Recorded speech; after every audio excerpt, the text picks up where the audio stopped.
again, welcome everybody. Happy to have you here. This is our second time having this conversation. We had a similar webinar a couple weeks back for Webgility Desktop, but today we're going to be talking about setting up Amazon for Webgility Online. The last Webgility Online webinar that we had was kind of centered around settlement reports for Amazon. And the sentiment that we got from a lot of the people on the webinar was that we should do sort of a deeper dive or center our webinar around making sure that Amazon's set up holistically for Webgility. Because you sort of need to have Webgility set up properly to even get Amazon settlement reports to work properly. So this is sort of the follow-up to that conversation. My name is John May. I am the engagement manager for Webgility. If you've been to any webinars, seen our YouTube videos, called into our online support, our phone support, you've likely seen my face or heard my voice. And I am joined by Manish. I'll let Manish introduce himself. Uh, Hey everyone, hope you can hear me well. So this is Manish. I've been in this e-commerce industry for last 9 years with Webgility. I've been working handling, dealing with clients for last 5 years, helping them managing their QuickBooks through Webgility for their e-commerce records like orders, refunds, fee management, so product inventory management. So yeah, I have dealt with quite a few different kind of clients, industries, help them achieve their goals to automate the syncing process between e-commerce, sales channels, and QuickBooks. So yeah, this is how I do. This is what I do day in day out every day. Thanks. Awesome. Yeah. And Manish and I go way back. I started in Webgility as an implementation manager myself. So we were on the same team for a little Yes. bit before I moved into, what I'm doing now. But yeah, happy to have Manish and any of the implementation team on these sessions. I think it's super helpful to have people that, work with the product and work inside of Webgility every single day. I do get a lot of exposure to Webgility, but not nearly as much as the implementation team. So they help me, fill in the cracks, so to speak. So for the agenda today, we are going to keep it pretty simple from a organizational standpoint. We want to talk a little bit about Seller Central and just sort of set the stage for what Amazon Seller Central is, and then sort of move into a more demo focused environment where we're going through the settings in Amazon, or I'm sorry, the settings in Webgility as it pertains to Amazon, and how to make sure that things are set up properly so that when you do pull orders in from Amazon and plan to post them, that things are working properly for you. Um, the Just to kind of set the stage, because I like to do a sort of preamble before we get started and sort of jump into the nitty gritty. Some things to keep in mind. This webinar may be more introductory for maybe seasoned Amazon sellers. If you've been working with Amazon for a really long time, some of this information might seem like a given to you or redundant information. But sort of the purpose of these webinars is to be as holistic as possible. We want to make sure that anybody that is new to Webgility and starting to use Amazon or new to Amazon and has been with Webgility for a long time can feel comfortable making sure things are set up properly. And we'll throw in as much, tribal knowledge as we can on how to set up Webgility. Um, but one thing to note, and I always like to sort of throw this out there when we talk about Webgility and Amazon, is we aren't able to test a lot with Amazon. We don't, Yeah. they don't allow test accounts, essentially. They don't have sandbox environments for us to play in, and it's not like Shopify where I can go start a trial account and sort of set up a dummy sort of situation. It's a little harder for us to sort of demo things live. So most of what you're going to be seeing is settings inside of Webgility, but when it comes Right. to how things reflect inside of QuickBooks and on the Amazon side, some of it's pieced together. So there might be some inconsistencies with how the data actually looks, but for the most part, it's just to show you in an environment where it does work, what it actually looks like. And with that being said, I will hand it off to Manish to go ahead and get started on the Seller Central explanation here. I'm going to stop my share, and then you can share your screen, Manish. All right. Sure. Uh, Thank you again, everybody. I'll keep this whole session, webinar session, pretty simple. I mean, Amazon is very simple. I mean, people usually make it complex for no reason.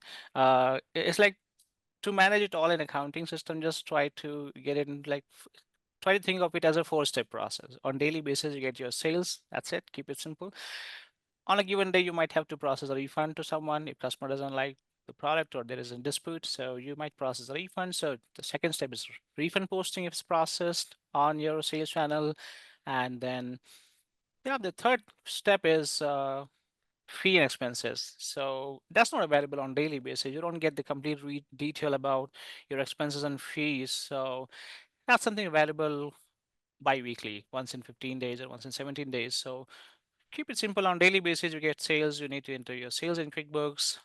You get refunds, enter your refunds in QuickBooks. And bi-weekly, once you got fee and expenses, we sync the expenses and fees in QuickBooks for you. So yep, and to manage it all easily in QuickBooks, we're gonna talk about like how uh, it should be managed in QuickBooks so that it's easy for you to reconcile data. So Webgility will uh, obviously sync it, but to keep it easy, like how you can easily find your sales in QuickBooks, how you can easily find your refunds in QuickBooks, how you can find out all of your expenses, maybe reimbursements from Amazon, how that can be found easily in QuickBooks. So we're going to talk about that and how Webgility, how you can configure Webgility accordingly. So yeah, let me do my screen share if it is visible. Let me know. And just about, yeah, there we go.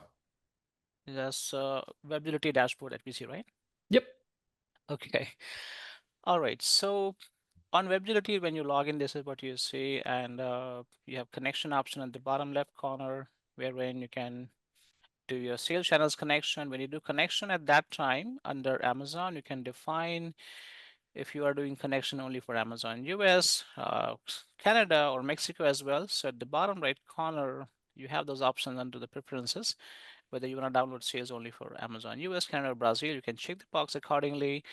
You can also set the date range here, from what date range you want to download the orders.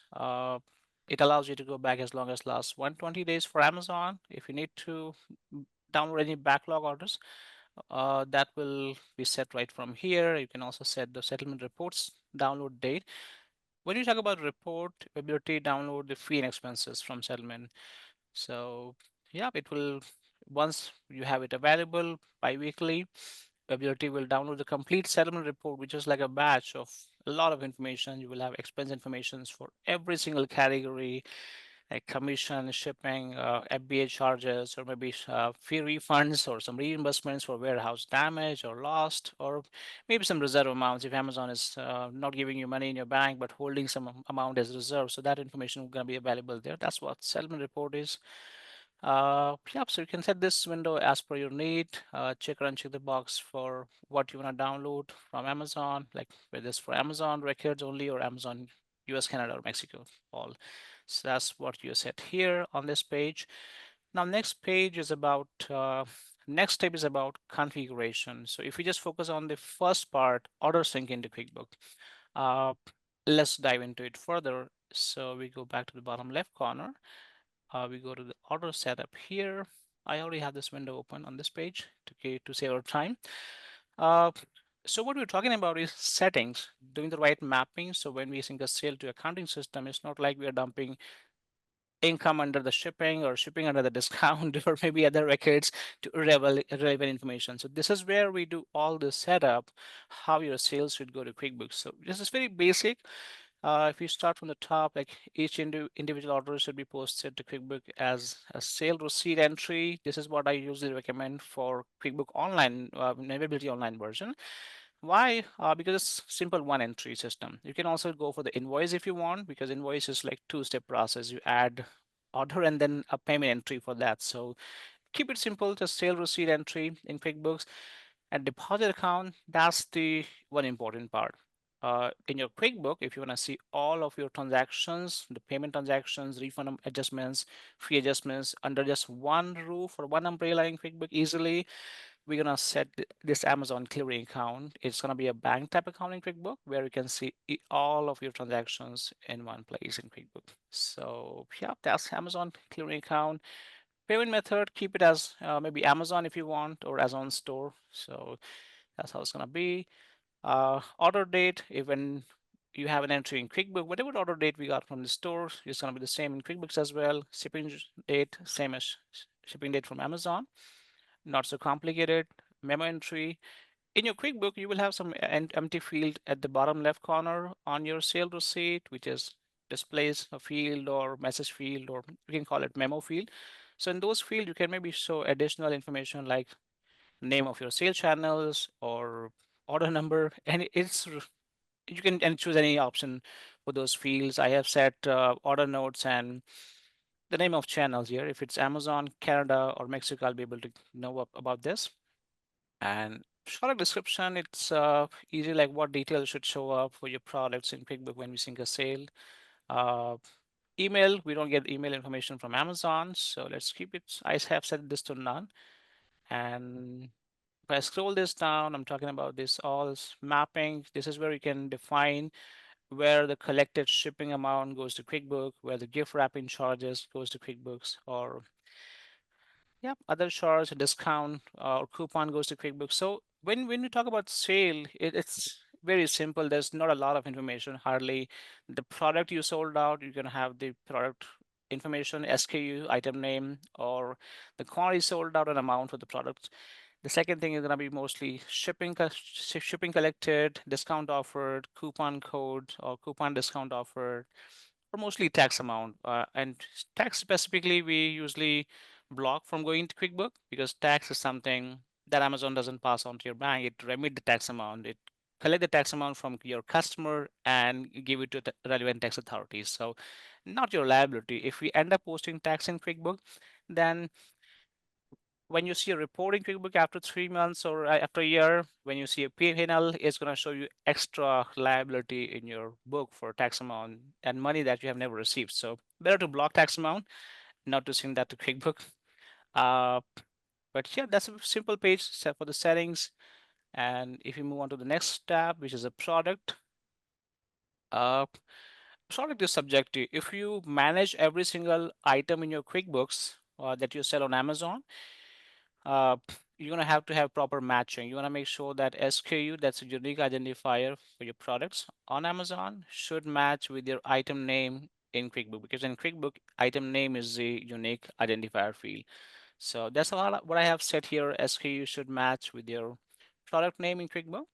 And in my QuickBook, I have set the standard item as Amazon product sale, because if you don't manage your products in QuickBook, if you want to dump in all the sales to just one item in QuickBook, that's when the standard item option will be handy.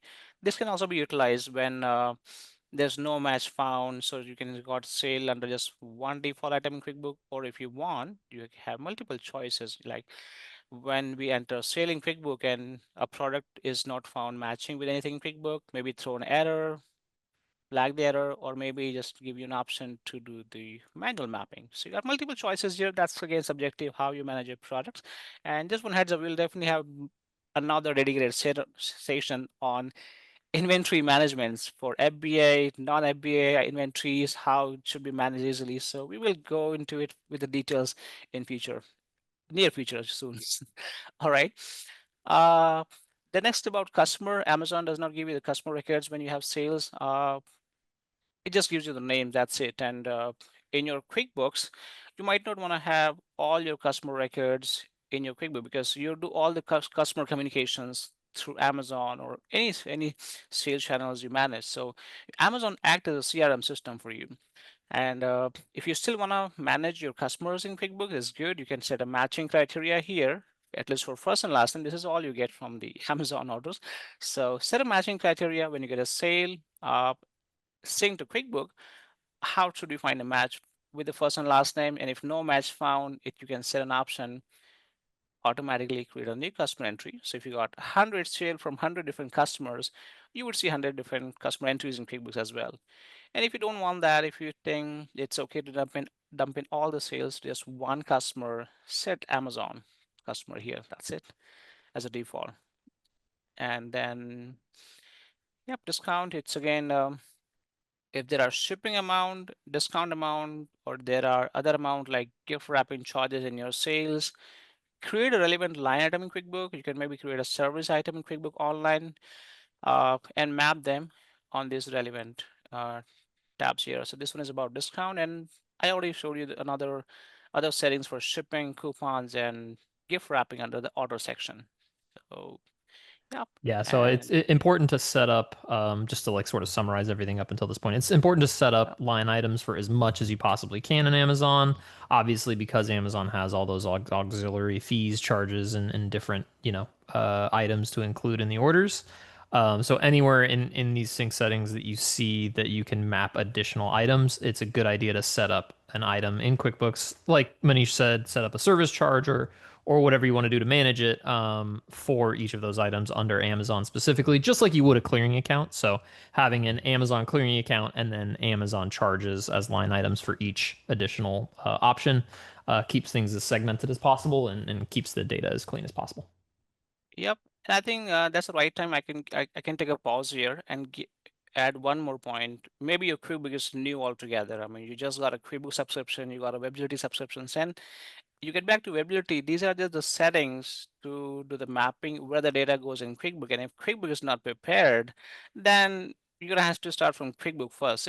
That is also simple. I'm gonna show you another page here on my QuickBook. I'm gonna bring that here.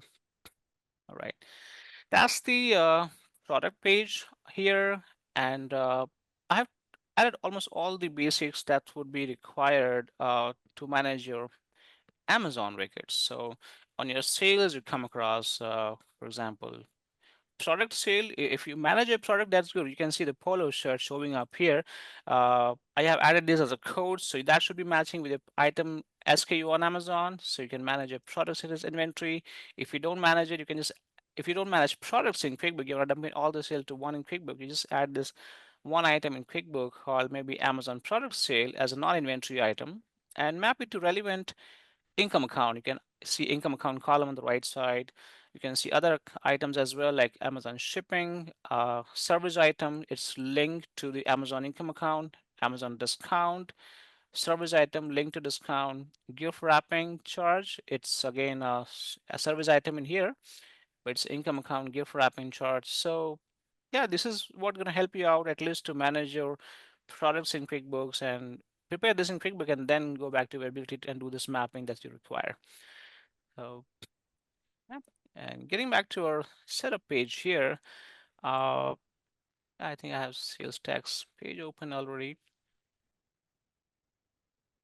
Yeah, again, tax, because we want to block tax amounts on this tax setting, you just want to uncheck the checkbox.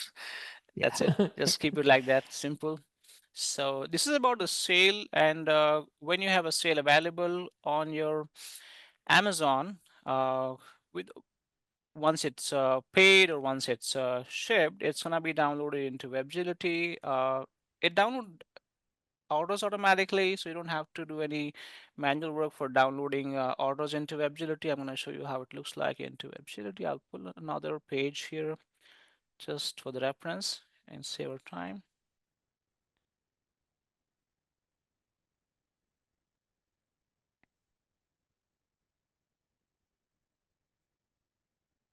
Yeah, I mean, if you go back to ability sales, order section on the left side, under the order, new order tab, this is where all of your sales shows up in WebGility, and then you check the box, and at the bottom you have an option to post order to QuickBook.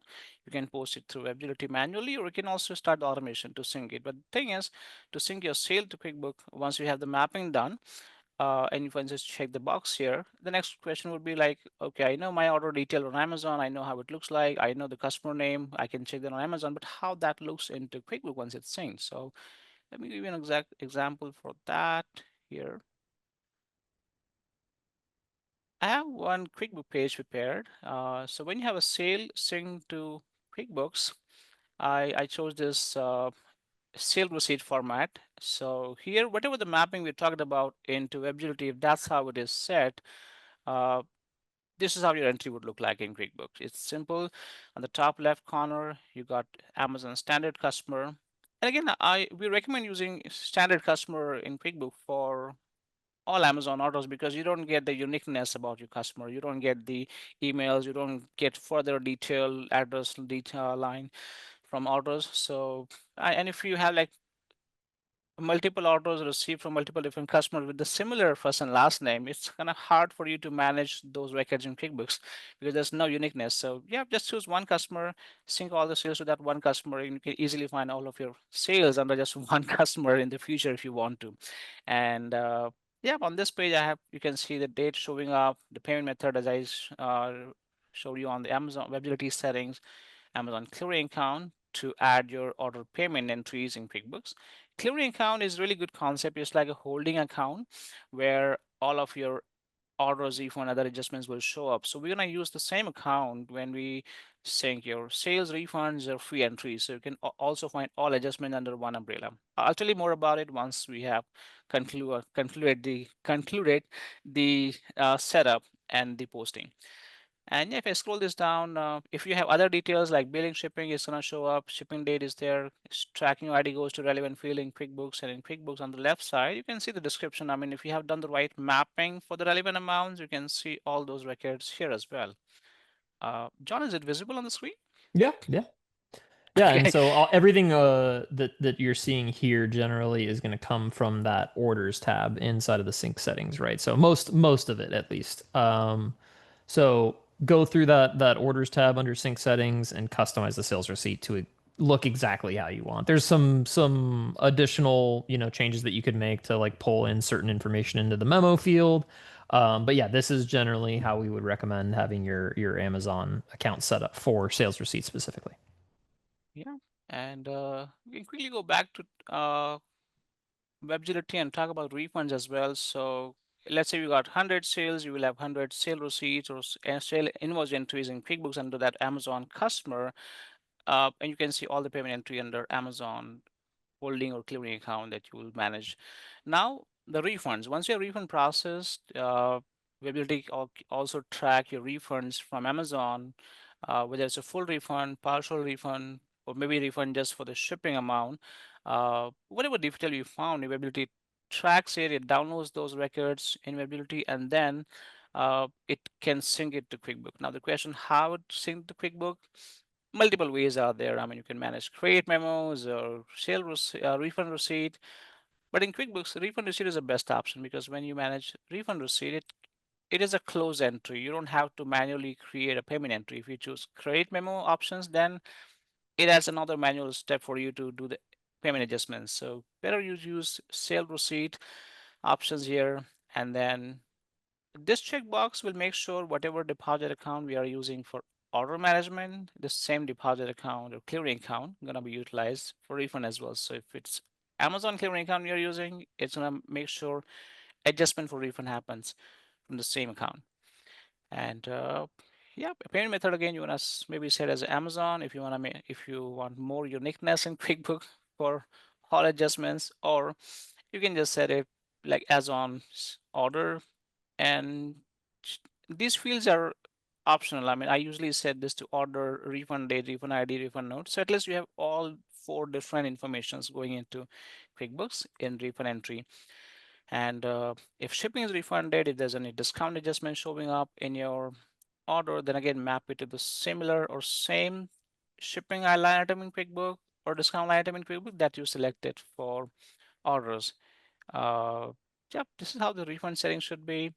Uh, and once we have once these settings are done, once we have refunds even downloaded into Webgility, how it looks like, I'm going to show another page here.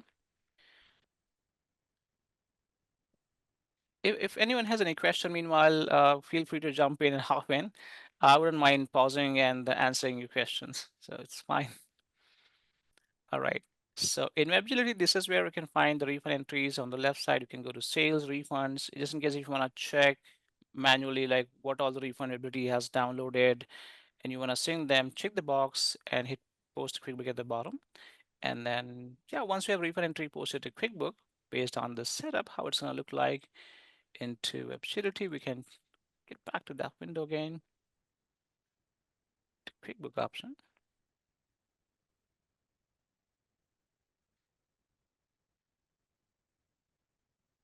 Yep. Okay. So if we sync this refund entry, it's gonna be like simple again. Don't have to be making it complicated. Customer name gonna show up on top left corner. Refund date, refund from again has to be the same deposit account, payment method, Amazon. So these fields will be auto populating, and whatever item has been refunded, if you're managing your products in QuickBooks, and let's say 10 different products were sold out in a sale, but refund is there only for two or one item, then Webgility will show that one relevant item here. The relevant amount from the store will pop up automatically as per the sale details and quantity, and yeah, it will create an entry in QuickBooks as well. So this is like ideal uh, refund entry. And if there's any other information available on your refund entry, we can show them on this field at the bottom left corner. So I was talking about a message field or memo field for additional information like customer comments or order notes available in your sale that can be mentioned on this field at the bottom left corner. Same is also available on your sale receipt or invoice format. So Webgility has an option like what detail you would like to push on these fields. Additional things, always good if it's available. Uh, Getting back to the third portion. So this is like these two things we talked about: orders posting to QuickBooks, refund posting to QuickBooks. That happens on daily basis. Webgility can automate this process. How it can do it? If we go back to Webgility, bottom left corner, we got automation option, scheduler rules. Yeah, but you can set these rules based on your option. Maybe you want to have daily posting, like once in a day, or maybe just every 15 minutes. You can define those rules from here. Yeah, and it's Okay, important to gonna. note while we wait for it to load. Something that I always like to mention with the scheduler is that specifically in implementation, we sort of do this part last. This is like the last thing that we do, maybe before we start pulling in settlement reports, because I think settlement reports are kind of the penultimate thing. Um, the scheduler itself should only be done once you're comfortable with how the orders are getting posted manually, right? Like, Right. and when I say manually, I mean going into the orders section, selecting the orders that were downloaded from Amazon or whatever store, and then posting them to QuickBooks. We recommend making sure that that data is exactly how you want it to look, because then turning on the automation means that it's going to just start doing it for you. So save this for until you're actually happy with how the data looks, or it'll be harder for you to sort of undo any issues that arise. This is after everything is already set up for you properly.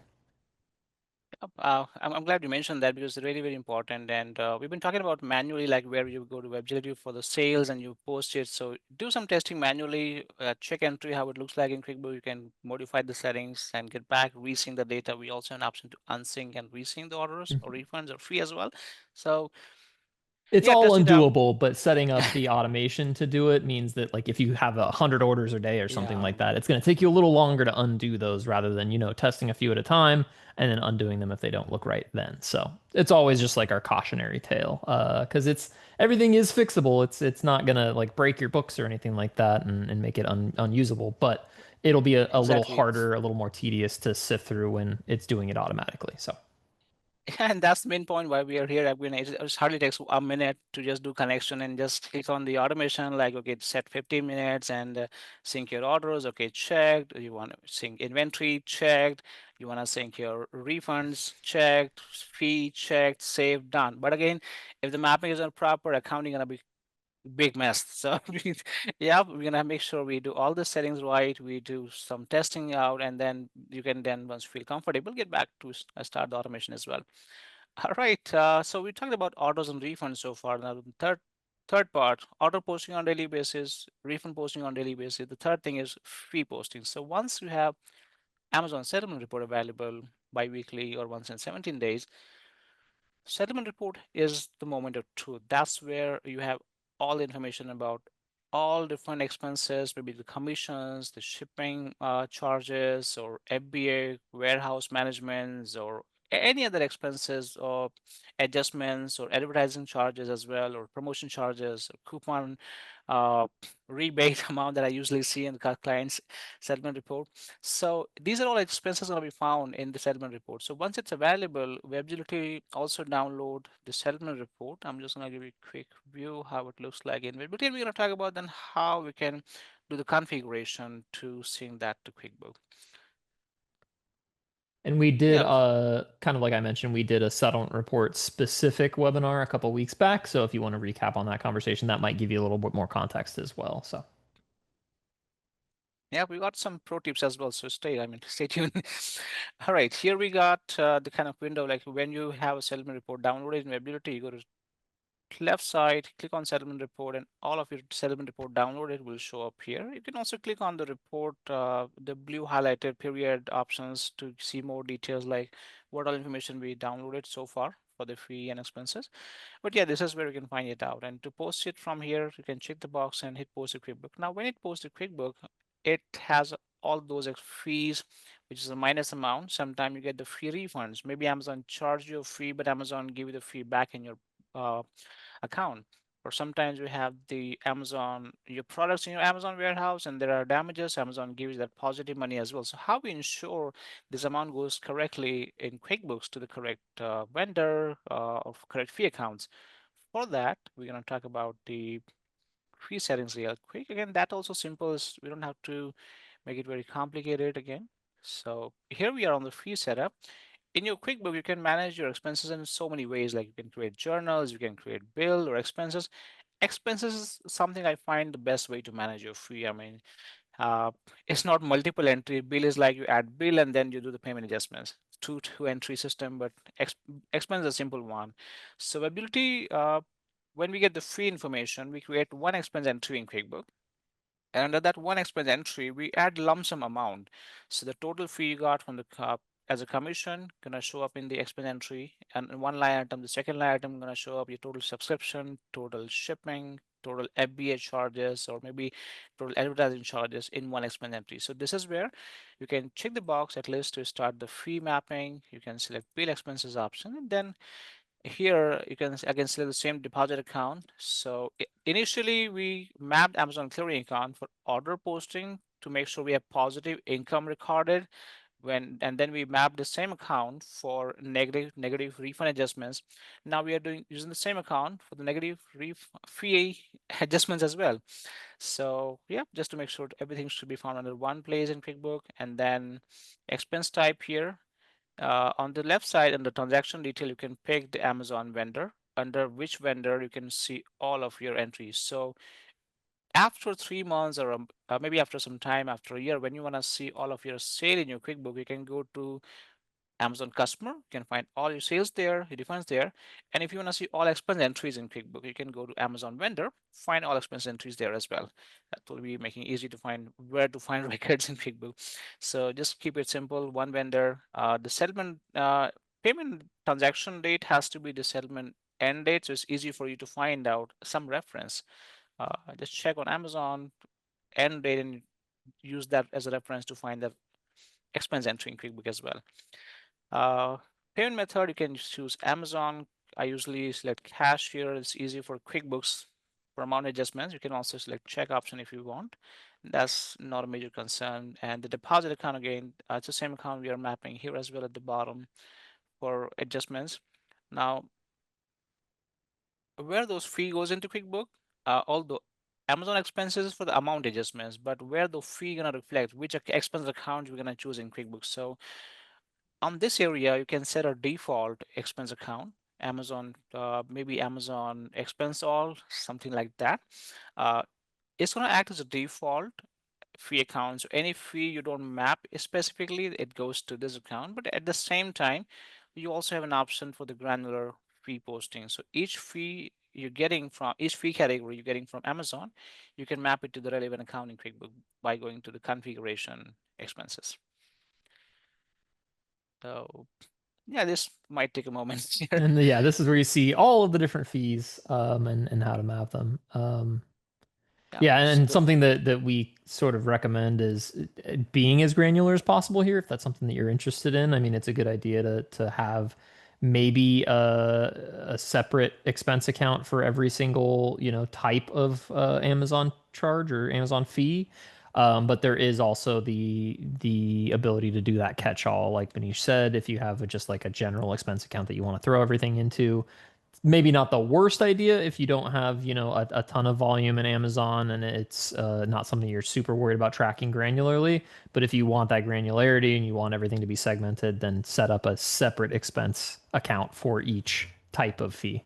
You maybe don't have to set it up for each individual fee, but maybe lump, shipping and warehouse charges together, stuff like that, maybe, if that's what you wanted to do. Yeah, and as John mentioned, I mean, if you don't bother about it, you don't have a lot of time to track them separately. Even if you just select one expense account in QuickBook, Webgility gonna show you the detailed description as well under the expense entry. So once an expense entry is added in QuickBook, it's gonna show you Amazon expense all as a default, but on the right side, it's gonna show you if it's commission, shipping, or FBA charges. But yeah, this is where you can map it. Like it's gonna show the default here, but you can change it. For example, I have subscription fee account, expense account in QuickBooks, commission. If you have commission, you can map it to that as well. You can also create them in QuickBook and get back and map it here. So yeah, and now you see a couple of them only because I'm connected to the demo account, Amazon account. But when you are connecting Webability to your Amazon account, and if you're coming across 15, 20, or maybe 30 different kind of fee, you will be able to see everything on this page. So it's up to you which fee you want to map separately to a different relevant account. You can get this done right from here. Yep, and save it, and Webability will remember this mapping. And then this third option is about that's what I was talking about earlier as well. This mapping is not right, but I'm going to just correct it out on this page and I'll explain what it is. So Amazon gets you the fee refund. Sometime like Amazon gonna charge you for sure. There are so many expenses, but sometime it gives the fee back to your account. Maybe there's an order, Amazon charge you commission on that order, but if order gets canceled, Amazon give you the money back.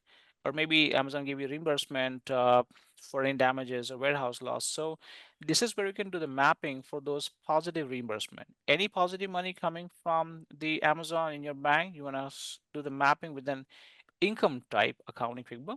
I created this Amazon fee refund under the income category in QuickBook. So for all expenses you map here, it has to be an expense account, and this one has to be an income account because positive money getting in your bank.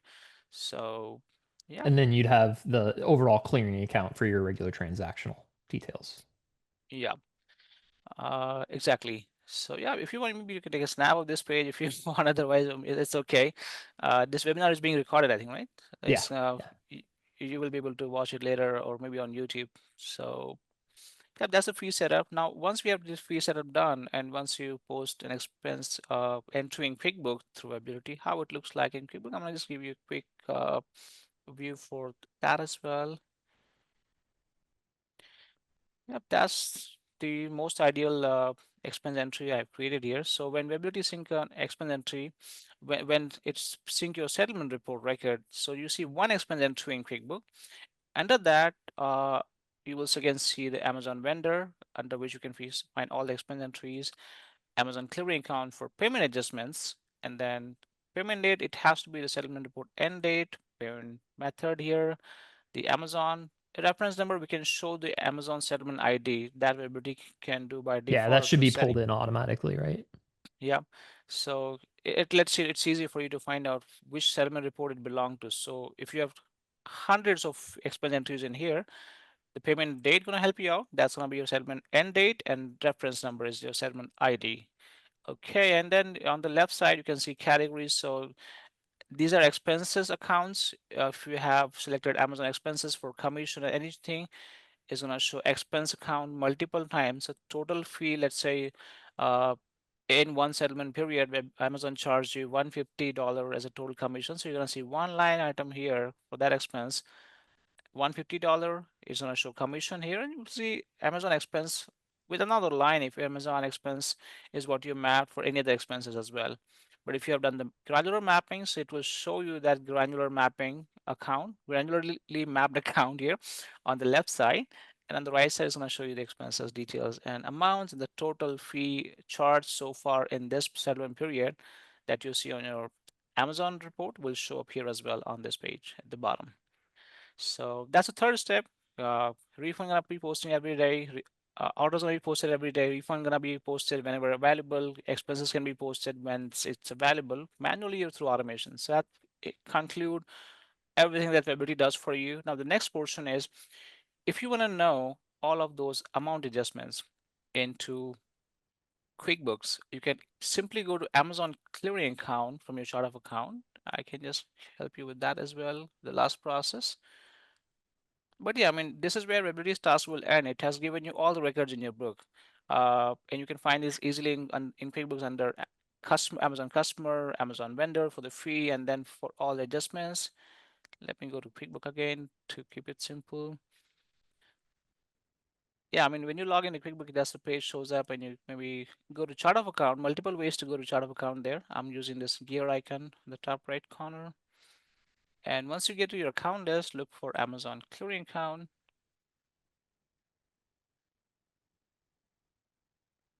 Right, it should pop up soon.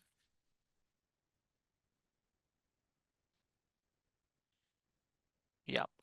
Now from the top right on the right side for the Amazon clearing account, you want to run a quick report. And under the report, because I just have few transactions, nothing else, not everything is showing up, but once you run a report, you will be able to see all of your order amount adjustments, fee amount adjustments here, all of the fee and amount adjustment will show up here. So all the entries can also be found here with their amount adjustments once you have report available. Yep. I think I'm gonna close it again.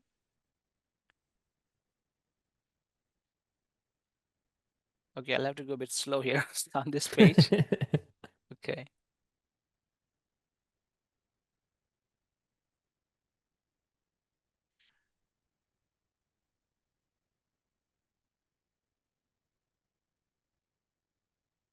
Yep. There we Everyone go. using QuickBook Online, they know about this. So it's very common. Sometimes it's even slower than this. All right. So on this page, you can maybe set a period for the report. From and to, you can set that up.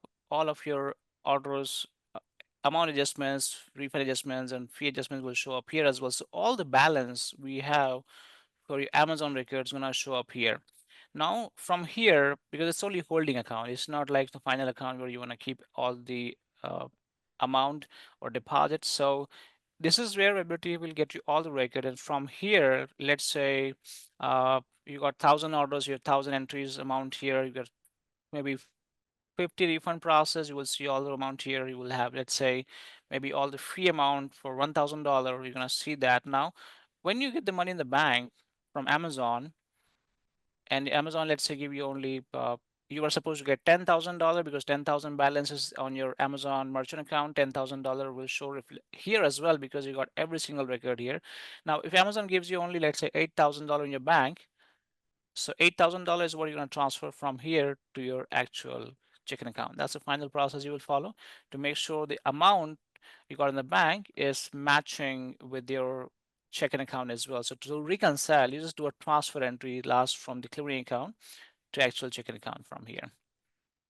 So, and it's gonna match with your bank deposit. So yeah, that will conclude all the process. That's the simplest way to manage your Amazon records in QuickBooks. Simple auto sale receipt, simple refund receipt for refunds, expense entry for expenses, have all the amount adjustments done on one holding account. And when you get the money in the bank, transfer that amount from here to actual checking account as well.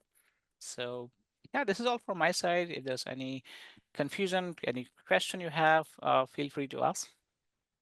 Yeah, it looks like Jeremy had a question in the chat, and actually, I saw your email, Jeremy. And just to kind of explain what Jeremy's saying, based on the mapping that he has set up and looking at our custom mapping, there's some incorrect mapping into QuickBooks, and I know in your email you mentioned that it was sort of creating products and items unnecessarily as well. So for that, I think we'll have to look specifically at your configuration to make sure that there's nothing missing, Right. or that maybe we might need to set up some sort of workaround for you. But I already looped in our internal team, so we'll follow up with you and make sure that we get to the bottom of it, make sure that it works properly. I mean, we've done this hundreds of times for Amazon customers, and there is a point at which the configuration that we've just talked about works perfectly for you. So we'll get you to that point. I'm confident in that. And I think Manishi did a really good job of explaining, just like the benefit of having everything mapped properly. I think to kind of bring it back home, something that we talked about on the last webinar was sort of the order of operations here, right? So if you're concerned about settlement reports, because that's obviously like the most complicated part of all of this is you can't control the timing. Amazon will send you the settlement reports on their own time on that 17-day or biweekly timeline. And then there's all the, auxiliary fees and things that can affect your account balance. But the order of operations is that, as Manish said, you post the orders every single day. That should happen automatically at a certain point, whether you're doing it by, clicking post order inside of the order section in Webgility Online, or you've turned on the scheduler to do that automatically. The refunds should go whenever they happen, and then on that bi-weekly process, you should get the settlement report. And if everything has been posting correctly over that settlement report period, the settlement report should post correctly. Again, in Jeremy's case, it sounds like something needs to be configured on the, expenses and fees and which account it's being routed to make sure that the balance is reflecting correctly. But in that perfect setup, the settlement report sees all the orders and line items that you've pulled in from Amazon, and reconciles those. Not necessarily reconciles, but gets everything bottled up for you so that you can reconcile it yourself. Something that I always say is we don't do the reconciliation for you. Reconciliation should, at the end of the day, always be a human process, at least that final check, right? Because that's the whole point of reconciliation, to sort of dot the T or dot the I's and cross the T's. So hopefully this helped some of you. Feel free to look back at the webinar and look at the screens to understand how things are set up. We have a help article for our desktop product on the setup and exactly how we recommend setting up Amazon. I'm not sure off the top of my head if we have one for Webgility Online, but I will do some digging. If we don't have one, I'll see what we can do about getting the team to make one for this instance, and then I can send that out to everybody that registered Yeah. or attended the webinar. Just one thing I would like to mention before we go. I mean, sometimes you have data from multiple sales channels, like maybe you have orders coming from Shopify, and that's syncing your sale. That's data is in your QuickBook. You have Amazon records in QuickBook, Amazon Canada, Mexico, US, and then if you also get orders from your other sales channels. So when there are multiple different resources you have for your sales, and it all goes to QuickBooks, and after a year, when you look at your final balance sheet or income statement, you see a consolidated data. Now, if you want to see the data only for Shopify, it's not possible. I mean, in QuickBook, unless you really find a way to categorize it. So the class creation in QuickBook is the best way. You can create class in QuickBook. You can easily enable this from the settings, top right corner, gear icon, go to account setting and enable class. Create separate class like Shopify class, Amazon US class, Amazon Canada, Amazon Mexico, or if you have other sales channels as well, just add a separate class. And in WebGility, in your setting, you have an option in WebGility to add a dedicated class. I can share my screen again for a moment. This is the best time in it's easiest way to have your reports separated in your QuickBooks. So in your setting in WebGility, you can see the track class option as well. Is that visible, John? Yeah, Track classes here, and then you can check the box here. And if you have classes created, this is the Amazon connection right now. So you can set Amazon, and we have Amazon Canada, Mexico. Separate settings will be available for that as well.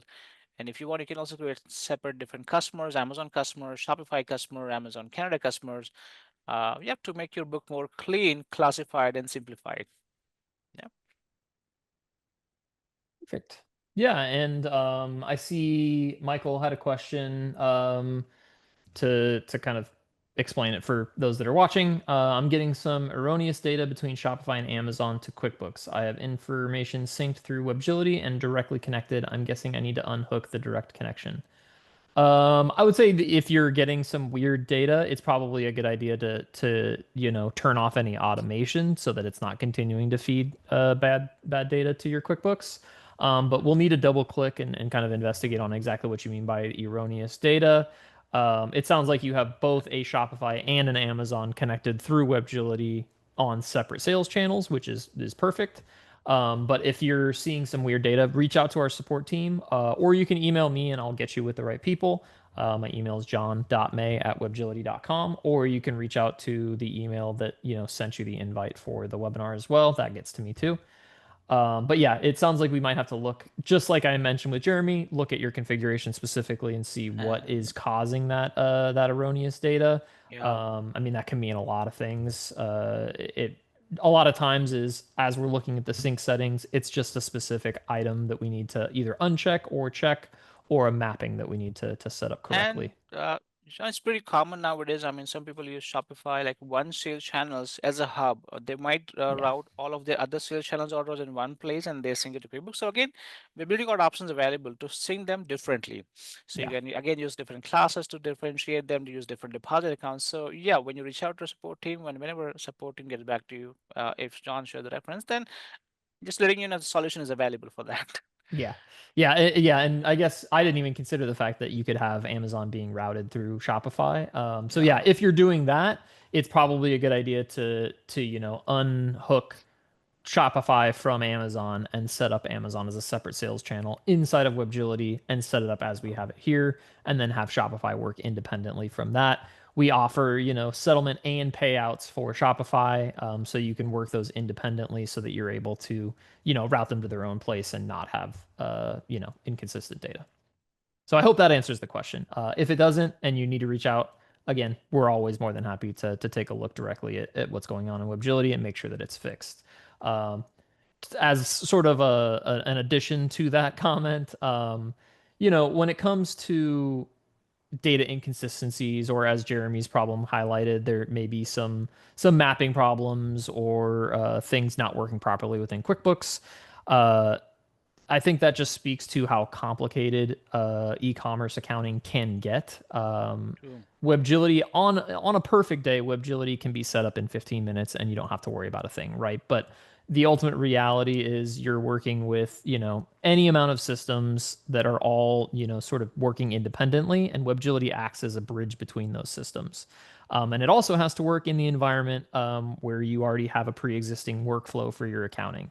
And everybody does their accounting differently. Everybody prefers things to look differently, whether it's GAAP compliant or not. People have their own sort of preferences for accounting workflows. So we sort of have to toe the line, so to speak, of making sure things work properly while getting them to work in the way that you expect them to. So all that to say, if you have issues, reach out to us. We're more than happy to work through them. Sometimes it's not just like a, hey, flip this button and it'll work instantly. Sometimes we do have to go in and sort of figure out where the tangle is. Sort of like when you put your headphones in your pocket and you take them out 20 minutes later and they're completely knotted up. It takes a little bit to figure out what's actually going on. So, Yeah. um, yeah, if there's any other questions, happy to answer them now. If not, again, this webinar is recorded. You'll get a recording.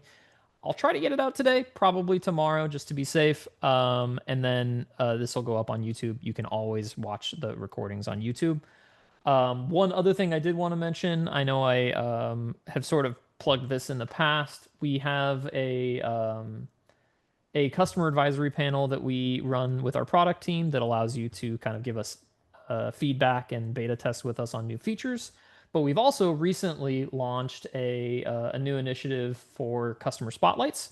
Obviously, we wouldn't be here without our customers. We appreciate you guys, using us, choosing us as the option. We're one of many e-commerce connectors these days, so we want to highlight you as much as possible.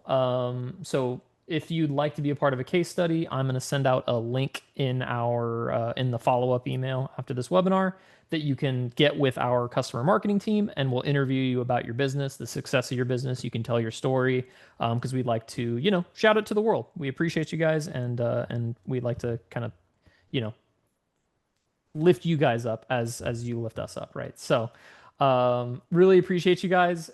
If you guys need anything else, feel free again to reach out to me. If you have any suggestions or anything that you want to see from these webinars going forward, we do these for you guys. The topics that we cover are generally topics that we've heard that you guys want to know more about. So if there's more that you want to dive into, specific workflows, specific problems that you're running into, let us know. We like to treat these as sort of an office hours opportunity as well. So look forward to that email, and appreciate you guys coming out. Enjoy the rest of your week. Thanks, Manish. All right. Thank you, John. Bye.